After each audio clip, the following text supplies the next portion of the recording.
अमावस की वो रात किसी काली स्याही में डूबी हुई थी।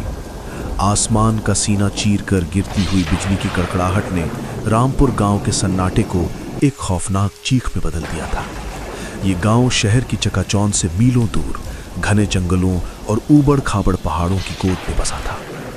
यहाँ की हवाओं में एक अजीब सा भारीपन था, जिसे हवा भी यहाँ सांस लेने से डरती हो। 2 साल बाद केशव और उसकी पत्नी सुमेधा अपने पुश्तैनी घर, जो अब एक खंडर नुमा हवेली बन चुका था, वापस लौटे थे। बाहर मूसलाधार बारिश हो रही थी। पानी की बूंदें छत की खपरेल पर ऐसे गिर रही थीं मानो हजारों कंकड़ एक साथ बरसाए जा रहे हों। कमरे के अंदर एक पुरानी लालटेन टिमटिमा रही थी, जिसकी रोशनी दीवारों पर नाचती परछाइयों को और भी डरावना बना रही थी। घड़ी की सुइयां ठीक 12 पर आकर रुक गई थी। केशव, क्या तुम्हें भी ऐसा लग रहा है कि ये घर हमें पहचान नहीं रहा? 2 साल पहले जब हम यहाँ से गए थे तब इन दीवारों में एक अपनापन था, लेकिन आज ऐसा लग रहा है जैसे हर कोने में कोई छिपा बैठा है और हमें घूर रहा है। सुमेधा, तुम फिर शुरू हो गई। ये कोई हॉरर फिल्म का सेट नहीं है, हमारा अपना घर है। बस 2 साल से बंद पड़ा था, इसलिए धूल और सीलन की गंध है। और रही बात डर की, तो बाहर जो तूफान मचा है उसकी वजह से खिड़कियां खड़खड़ा रही हैं। तुम बेवजह अपने दिमाग पर जोर डाल रही हो। थोड़ा पानी पियो और सो जाओ। सुमेधा ने कुछ नहीं कहा, बस अपनी शॉल को और कसकर लपेट लिया। उसकी छठी इंद्री उसे बार बार चेतावनी दे रही थी। तभी हवा का एक तेज झोंका आया और कमरे की एकमात्र खिड़की जोर से खुली और फिर धड़ाम से बंद हो गई। लालटेन की लौ फड़फड़ाई और लगभग बुझने ही वाली थी कि सुमेधा की चीख हलक में अटक गई। सन्नाटा फिर से छा गया, लेकिन इस बार वो सन्नाटा भारी था। और तभी मुख्य दरवाजे पर दस्तक हुई। इतनी रात को इस तूफान में कौन हो सकता है? केशव, मत जाना प्लीज, दरवाजा मत खोलना। कौन हो सकता है? शायद गांव का कोई आदमी हो, किसी मुसीबत में फंसा हो। बारिश इतनी तेज है कि शायद किसी के घर की छत टपक रही हो या कोई रास्ता भटक गया हो। मुझे देखना होगा। केशव उठ खड़ा हुआ और लालटेन हाथ में ले ली। सुमेधा ने उसका हाथ पकड़ लिया। उसका हाथ बर्फ की तरह ठंडा था। नहीं, तुम समझ नहीं रहे हो, ये कोई इंसान नहीं है। मैंने बचपन में दादी से सुना था, जब तूफानी रात में हवा रोती है तो वो आती है, लाल कंगन वाली। वो मदद मांगने के बहाने घर में घुसती है और फिर। सुमेधा, बस करो, तुम एक पढ़ी लिखी औरत हो। लाल कंगन वाली, क्या मजाक है? ये 21वीं सदी है। बाहर कोई भीग रहा होगा और तुम यहाँ कहानियां दड़ रही हो। मेरा हाथ छोड़ो। केशव ने अपना हाथ छुड़ाया और दरवाजे की ओर बढ़ा। उसके हर कदम के साथ लकड़ी का पुराना फर्श चरमरा रहा था। सुमेधा अपनी जगह पर बुत बनी बैठी थी। उसकी नजरें दरवाजे पर गड़ी थीं। केशव ने दरवाजे की कुंडी पर हाथ रखा। लोहे की कुंडी ठंडी थी, बहुत ठंडी। उसने एक पल के लिए सोचा, फिर झटका देकर दरवाजा खोल दिया। दरवाजा खुलते ही हवा का एक बवंडर अंदर घुसा, जिसके साथ बारिश की बौछारें भी आ गई। केशव ने लालटेन ऊपर उठाई और बाहर के अंधेरे को चीरने की कोशिश की। सामने कोई नहीं था। दूर दूर तक सिर्फ अंधेरा, बारिश और हवा में झूलते हुए पुराने बरगद के पेड़ थे। उनकी टहनियां ऐसे हिल रही थीं जैसे कोई राक्षस अपने हाथ फैलाकर उन्हें बुला रहा हो। अजीब है, अभी तो आवाज आई थी। शायद हवा की वजह से कोई लकड़ी दरवाजे से टकरा गई होगी। केशव दरवाजा बंद करने ही वाला था कि उसकी नजर जमीन पर पड़ी। चौखट के ठीक बाहर कीचड़ में सने हुए पैरों के निशान थे, लेकिन वो निशान अजीब थे, उल्टे थे, जैसे कोई दरवाजे की तरफ आया नहीं बल्कि दरवाजे से उल्टा पीछे गया हो। या शायद वो निशान इंसान के थे ही नहीं। एक सिहरन केशव की रीढ़ की हड्डी में दौड़ गई। उसने जल्दी से दरवाजा बंद किया और कुंडी लगा दी। कौन था? कोई नहीं था ना? मैंने कहा था ना केशव, वो छलावा है। हाँ, कोई नहीं था, शायद हवा थी। तुम सही कह रही थी। चलो अब सो जाते हैं। लेकिन उस रात नींद दोनों की आंखों से कोसों दूर थी। बाहर तूफान चीखता रहा और अंदर खामोशी। लेकिन घर के ऊपरी माले से, जो सालों से बंद था, कभी कभी किसी के चलने की आवाज आ रही थी। भारी पायल पहनकर चल रहा हो। केशव इसे वहम मानकर लेटा रहा, लेकिन सुमेधा जानती थी कि आज रात हवेली में वे दोनों अकेले नहीं हैं।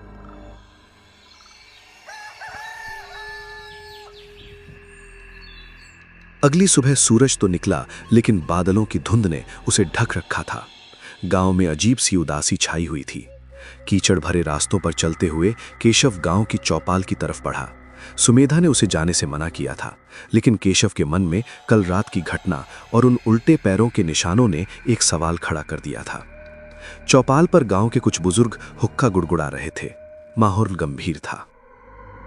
कल रात की बारिश सामान्य नहीं थी। बादलों की गरज में उसका रोना सुनाई दे रहा था। बरसों बाद ऐसी काली रात आई है। केशव ने यह सुना और उनके पास जाकर खड़ा हो गया। रामदीन काका की उम्र 80 के पार थी।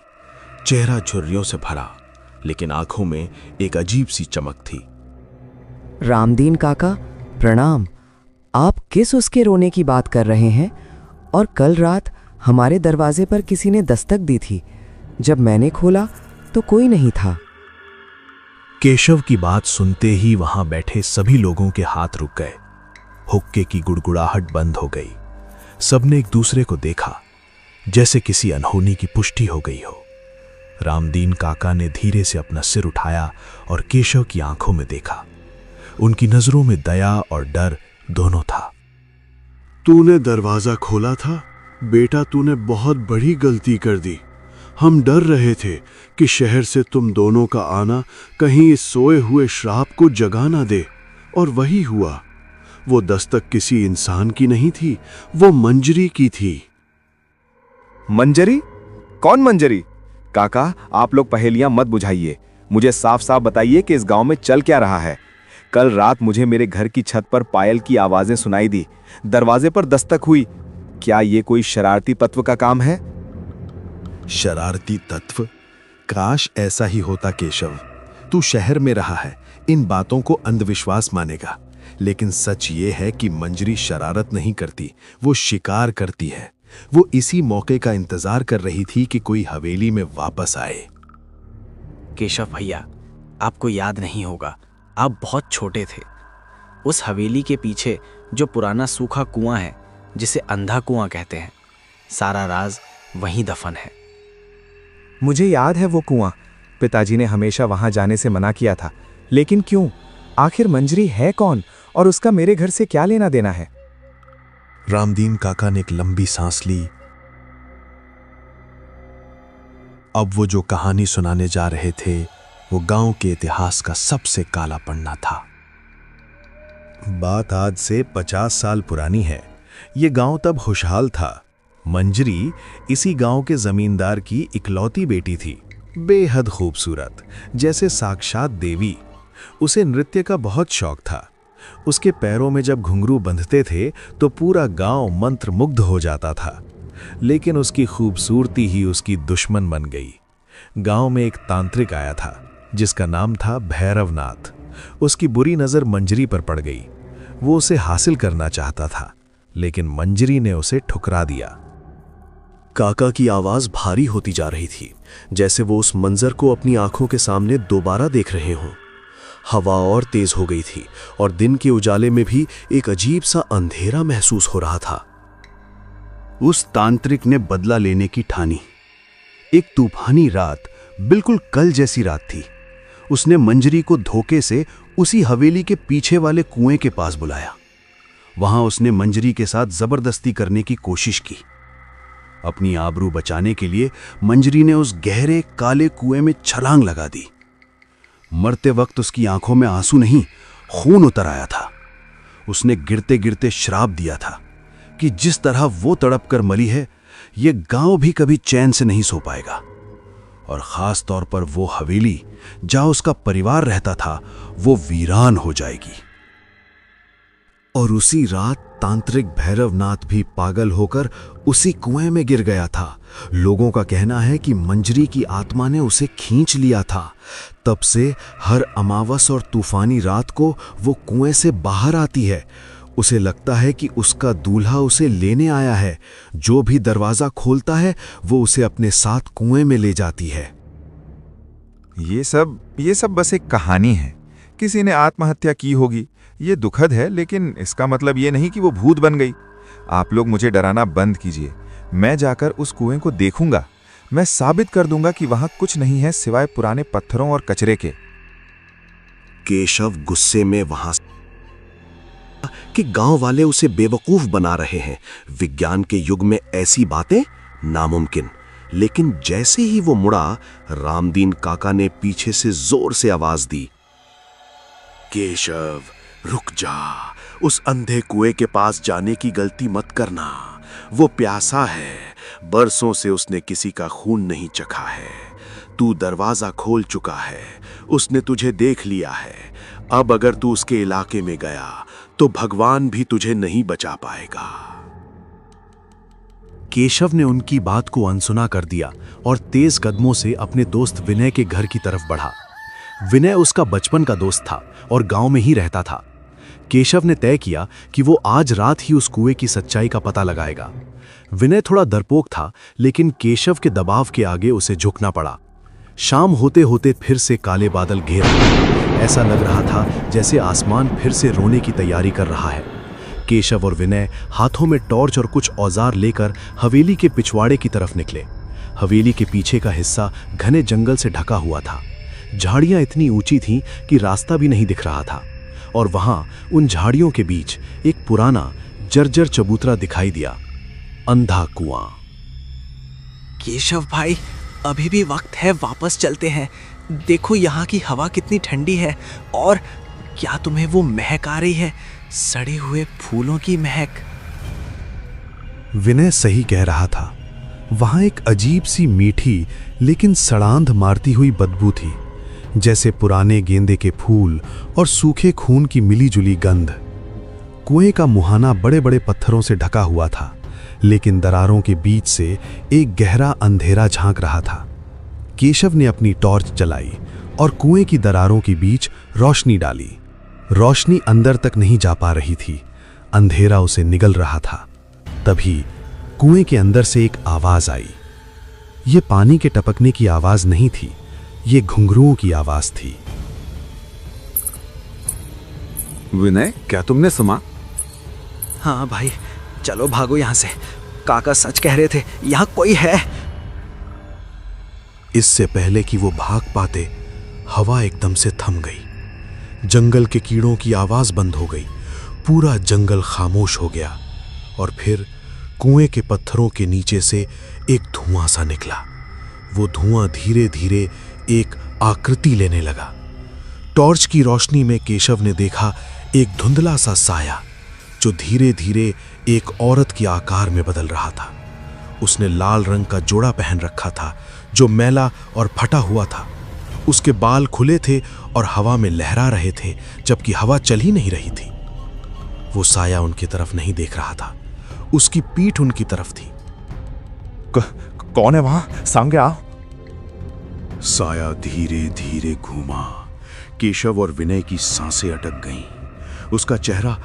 उसका चेहरा था ही नहीं, वहां सिर्फ झुलसा हुआ मांस था, और जहां आंखें होनी चाहिए थीं, वहां दो गहरे काले गड्ढे थे जिनमें अंगारे सुलग रहे थे।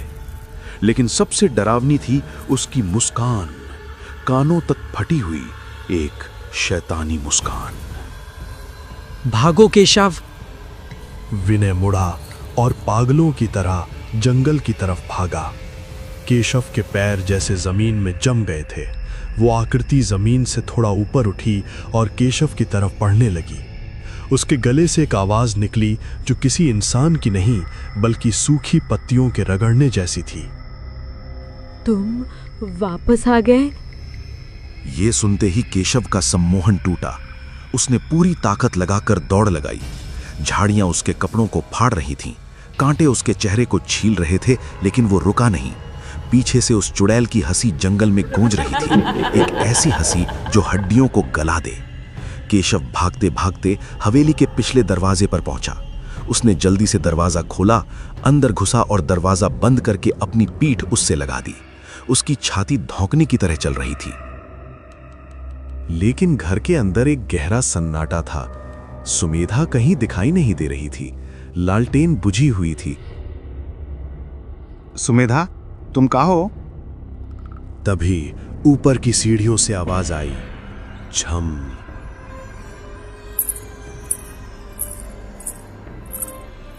पर गई। सीढ़ियों के सबसे ऊपर अंधेरे में कोई खड़ा था। बिजली चमकी और उस रोशनी में केशव ने देखा सुमेधा वहां खड़ी थी, लेकिन उसने अपनी साधारण साड़ी नहीं पहनी थी। उसने वही पुराना फटा हुआ लाल जोड़ा पहन रखा था। केशव, मैंने कहा था ना दरवाजा मत खोलना। अब मैं अंदर आ चुकी हूँ। हवेली के हॉल में सन्नाटा इतना गहरा था कि केशव को अपनी धड़कनें किसी ढोल की तरह सुनाई दे रही थीं। सीढ़ियों के ऊपर सुमेधा खड़ी थी, या जो भी वो चीज थी जो सुमेधा जैसा दिख रही थी। बिजली की एक और कड़क हुई और उस क्षणिक रोशनी में केशव ने देखा कि सुमेधा की आंखें अब उसकी अपनी नहीं थीं। वे पूरी तरह सफेद हो चुकी थीं, पुतलियां गायब थीं। उसके चेहरे पर एक अमानवीय मुस्कान थी और उसके हाथ अजीब तरह से मुड़े हुए थे, जैसे हड्डियां टूटी हों। सुमेधा, ये तुम क्या कर रही हो? ये कपड़े, ये मजाक नहीं है। प्लीज नीचे आ जाओ। सुमेधा ने अपना सिर एक झटके से टेढ़ा किया। कड़क, गर्दन की हड्डी चटकने की आवाज पूरे हॉल में गूंज गई। वो सीढ़ियों से नीचे नहीं उतरी, बल्कि हवा में तैरते हुए बिना सीढ़ियों को छुए नीचे की ओर सरकने लगी। उसके पैर जमीन से 6 इंच ऊपर थे। सुमेधा, वो तो अब सो रही है केशव, बहुत गहरी नींद में। अब इस शरीर में मैं हूँ। तुमने ही तो मुझे बुलाया था। दरवाजे पर दस्तक मैंने दी थी, लेकिन कुंडी तुमने खोली। अब ये घर मेरा है और तुम भी। केशव के पैरों तले जमीन खिसक गई। वो पीछे हटने लगा, लेकिन पीछे बंद दरवाजा था। सुमेधा धीरे धीरे उसके करीब आ रही थी। कमरे का तापमान अचानक गिर गया था और केशव के मुंह से भाप निकल रही थी।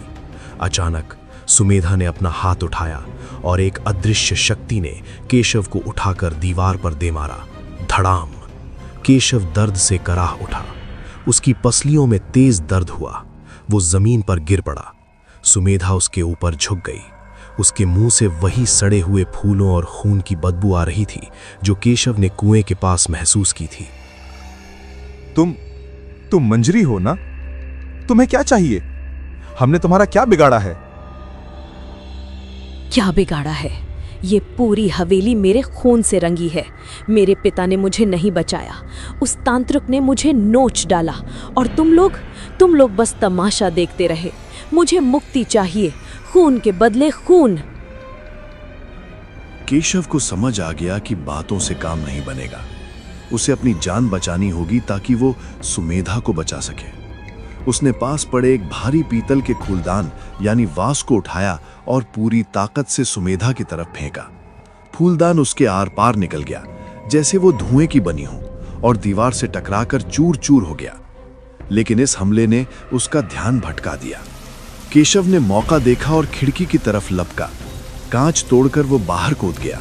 कांच के टुकड़ों ने उसके हाथों और पैरों को काट दिया, लेकिन दर्द का एहसास उसे बाद में होने वाला था। वो बारिश में भीगता हुआ सीधा रामदीन काका के घर की तरफ भागा। गांव की गलियां वीरान थी, हर घर के दरवाजे बंद थे। केशव ने रामदीन काका के दरवाजे को पागलों की तरह पीटना शुरू कर दिया। काका, दरवाजा खोलिए। काका, सुमेधा को उसने पकड़ लिया है, मदद कीजिए। काफी देर बाद दरवाजा खुला। रामदीन काका, उनके पीछे गांव के कुछ और लोग भी थे, जिनमें विनय भी शामिल था, जो बुरी तरह डरा हुआ लग रहा था। केशव की हालत देखकर वे समझ गए कि अनर्थ हो चुका है।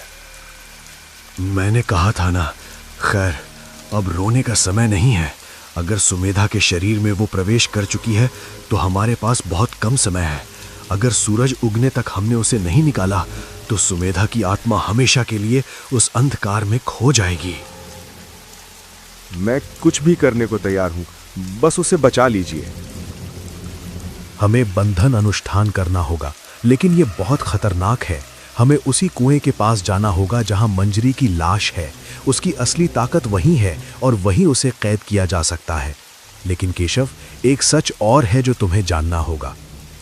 काका की आवाज में एक झिझक थी। केशव ने उनकी आंखों में देखा। क्या सच? अब क्या बचा है? मंजरी सिर्फ तांत्रिक की वजह से नहीं मरी थी।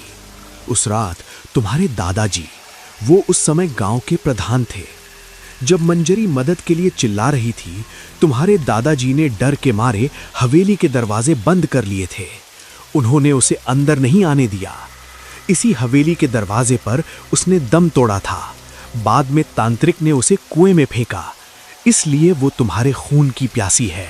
ये पाप तुम्हारे पुरखों का है केशव। ये सुनकर केशव सन्न रह गया। उसे अब समझ आया कि मंजरी बार बार दरवाजा और हवेली की बात क्यों कर रही थी। उसका गुस्सा जायज था। उसके ही परिवार ने उसे मरने के लिए छोड़ दिया था। एक गहरा अपराध बोध केशव के मन में भर गया, लेकिन साथ ही एक संकल्प भी। उसे अपने पूर्वजों की गलती सुधारनी होगी। मैं तैयार हूं, चलिए।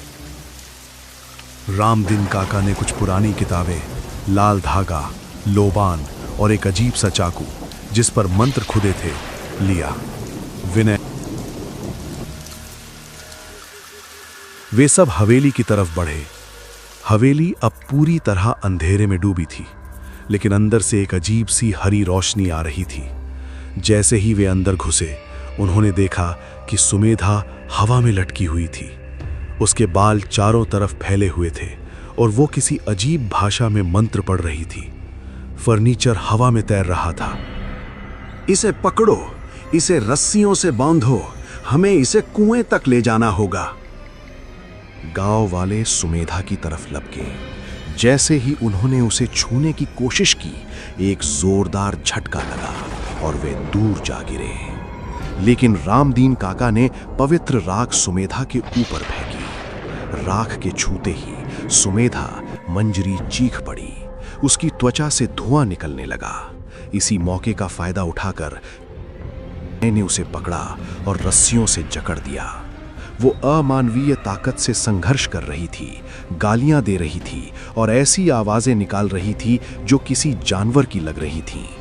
वे उसे घसीटते हुए बारिश और कीचड़ के बीच हवेली के पीछे वाले अंधे कुएं के पास ले गए। जंगल में हवाएं तूफानी हो चुकी थीं।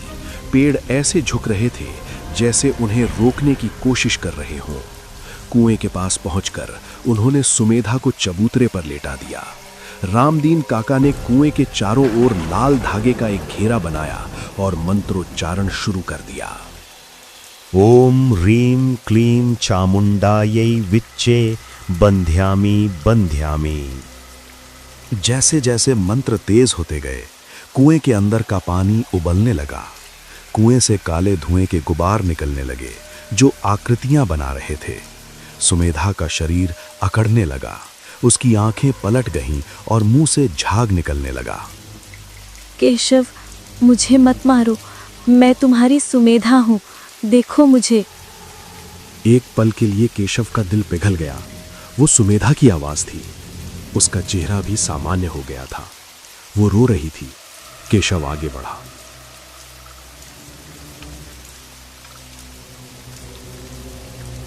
रुक जाओ केशव, ये छलावा है, ये सुमेधा नहीं है। अगर तुमने उसे खोल दिया तो हम सब मारे जाएंगे। केशव ठिठक गया। उसने गौर से देखा। सुमेधा की आंखों में आंसू थे, लेकिन उसके होठों के कोने पर एक बहुत ही हल्की कपटी मुस्कान थी। केशव समझ गया। तुम मेरी पत्नी नहीं हो, निकल जाओ उसके शरीर से। केशव ने काका के हाथ से वो पवित्र चाकू लिया और अपना हाथ काट लिया। खून की धार बह निकली। काका ने कहा था कि प्रायश्चित के लिए उसे अपना खून देना होगा, उसी खून का बदला जो उसके दादाजी ने नहीं बचाया था। केशव ने अपना खून कुएं के मुहाने पर टपकाया। जैसे ही खून कुएं में गिरा, एक गगनभेदी चीख गूंजी। सुमेधा का शरीर हवा में धनुष की तरह तन गया। उसके मुंह से एक काला गाढ़ा धुआं बाहर निकलने लगा। वो धुआं चीखता हुआ, तड़पता हुआ कुएं की तरफ खिंचा चला जा रहा था। खून की आहुति ने श्राप को संतुलित कर दिया था। मैं वापस आऊंगी, ये खत्म नहीं हुआ है, मैं वापस आऊंगी। धुआं पूरी तरह कुएं में समा गया। रामदीन काका ने तुरंत एक भारी पत्थर पर तावीज रखकर कुएं के मुंह को हमेशा के लिए बंद कर दिया। तूफान अचानक थम गया, बारिश रुक गई, सुमेधा का शरीर ढीला पड़ गया और वो बेहोश होकर केशव की गई। सुमेधा, सुमेधा आंखें खोलो। सुमेधा ने धीरे धीरे आंखें खोलीं। उसकी आंखें अब सामान्य थीं, भूरी और प्यारी। वो कमजोर थी, लेकिन वो थी। केशव, मुझे बहुत बुरा सपना आया। बहुत अंधेरा था और ठंड थी। सब ठीक है, सपना खत्म हो गया, हम सुरक्षित हैं। अगली सुबह केशव और सुमेधा ने हमेशा के लिए वो गांव छोड़ दिया। उन्होंने पीछे मुड़कर हवेली की तरफ एक बार भी नहीं देखा। गांव वालों ने उस कुएं के चारों ओर एक दीवार बना दी और उस इलाके को निषिद्ध क्षेत्र घोषित कर दिया। कुछ महीने बीत गए। केशव और सुमेधा अब शहर में अपने पुराने फ्लैट में रह रहे थे। जिंदगी धीरे धीरे पटरी पर लौट रही थी। सुमेधा अब ठीक थी, हालांकि उसे कभी कभी रात में ठंड लगती थी। एक रात केशव बाथरूम में ब्रश कर रहा था। सुमेधा बेडरूम में सो रही थी। केशव ने शीशे में अपना चेहरा देखा और पानी से मुंह धोया। जब उसने तौलिए से मुंह पोंछा और दोबारा शीशे में देखा तो उसका दिल रुक गया। शीशे में उसके पीछे सुमेधा खड़ी थी, लेकिन सुमेधा सो रही थी और शीशे वाली सुमेधा ने एक लाल साड़ी पहन रखी थी। उसने मुस्कुराते हुए अपना हाथ उठाया और उसकी कलाई में वही लाल कंगन थे। केशव ने झटके से पीछे मुड़कर देखा, बेडरूम का दरवाजा बंद था। जब उसने दोबारा शीशे में देखा तो वहां कोई नहीं था, सिर्फ उसकी अपनी घबराई हुई परछाई थी। तभी बेडरूम से सुमेधा की आवाज आई। केशव, क्या तुम कुएं का पानी लाए हो? मुझे बहुत प्यास लगी है। केशव की आंखों के सामने अंधेरा छा गया। उसे याद आया कि उस रात कुएं के पास जब सुमेधा बेहोश हुई थी, उसके पैर के अंगूठे में एक छोटा सा काला निशान था जो उसने पहले ध्यान नहीं दिया था। क्या मंजरी सच में चली गई थी या उसका एक हिस्सा, एक छोटा सा बीज सुमेधा के अंदर अभी भी बाकी था? बाहर शहर में भी अचानक जोरों की बारिश शुरू हो गई और खिड़की के बाहर दूर कहीं घुंघरुओं की आवाज सुनाई दी।